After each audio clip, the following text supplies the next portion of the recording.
have a 2-time U.S. ultra running champion. Excuse me. His name is Anthony Kunkel. He has won a U.S. championship at 50 miles and a U.S. championship at 50K, which is 62 miles. And what he said about our product is, on my first call with him, he was like, I was taking 1 serving of your product. I didn't really notice anything. And then, like all good biohackers, he tripled the serving. That's what biohackers do. Yeah. By the way, there are some things, don't do that. Rapamycin, don't do that. There are some things, make sure you're not tripling the serving or the dosage. Probably sun exposure would be another one. Don't triple that. He said, when I tripled it, I believe that this could be the difference between somebody having running as a hobby or running as a career. Wow. That's the dramatic impact. And he said, I don't think that this speeds up exercise recovery. I believe it prevents damage in the first place.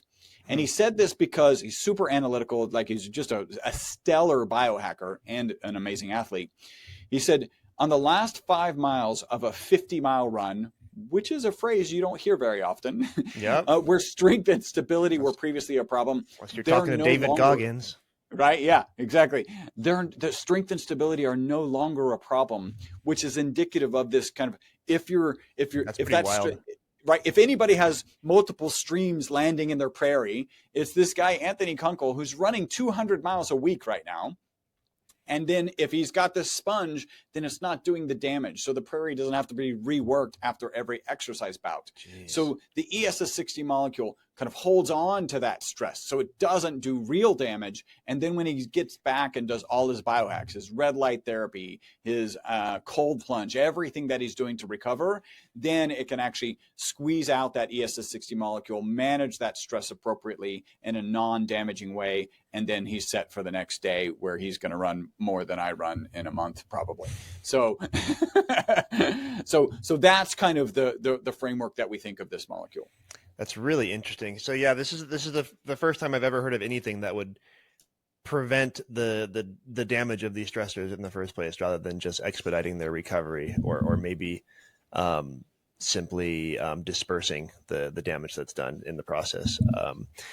That is interesting. So my big thing that I do is a 10-week wellness transformation with my clients. And a big part of it is introducing like incremental controlled stressors to create resilience and growth in various ways. You're defining the prairie, right? You are the prairie. Let's define the rain, and it needs to rain a little bit harder because your prairie flowers aren't growing very well. Right. Your analogies. An analogy that you won't ever use.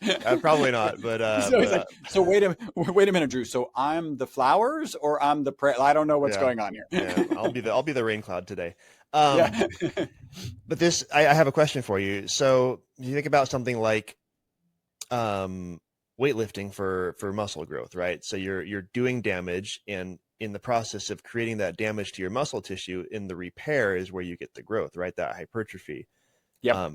Would this prevent that because maybe you're not getting that damage in the first place? Well, so I think it has a little bit more to do with, so one, the short answer is we believe this is a selective antioxidant, which means that it's not dampening the hormetic response, right? Okay. That's the key piece. Yeah. And you may have conversations about hydrogen, right? Hydrogen being a selective antioxidant as well. Like there is research out there. If you're a weightlifter and you're pounding vitamin C, D, and E, like all of these antioxidants, you can actually dampen that hormetic response, and you absolutely do not want that, right? You're trying to build muscle, you're trying to build strength. Right. So we don't think that it's impacting that because of the because what's happening is the signaling reactive oxygen. So mitochondria is producing a couple of different types of reactive oxygen species. One of them is negatively charged. One of them is positively charged. The negatively charged one is the one that does the most damage. And this is cellular damage, not necessarily like muscle fiber damage. Okay. And then the positive one is actually the signaling molecule. Because you can imagine, like, all of this stress that happens, your body needs to know about it. Like if we were to just say like, hey, we've stopped it from raining, right? And now you don't know that it's raining. And so now you don't know to grow the flowers, to continue that kind of analogy. That's not a good strategy. That's a damaging result. what this is doing is only addressing that rain that is overwhelming, and very specifically the negatively charged particles, so that the positively charged particles can run around and continue to do their signaling and going, hey, like mitochondria is stressed over here. We need to do some mitogenesis, which is create more mitochondria. We're going to see some muscle tears here that we're going to need to, call in the stem cells to replace these. Like all of those things are happening. And honestly, this was really presented to me. I don't know if you know a guy by the name of Chris Gethin. I don't know. So if you look him up, guy's super, at one point was a bodybuilder.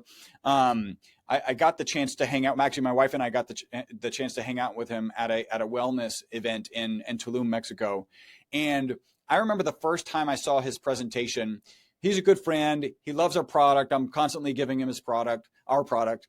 And he stopped by my booth it was actually at Dave Asprey's event last year. And he goes, hey, Chris, I'm going to be talking about your product tomorrow. And in my mind, I was like, oh, he's going to be talking about, antioxidants in general, and then anti-inflammatories or whatever. Right. And I almost didn't make the talk.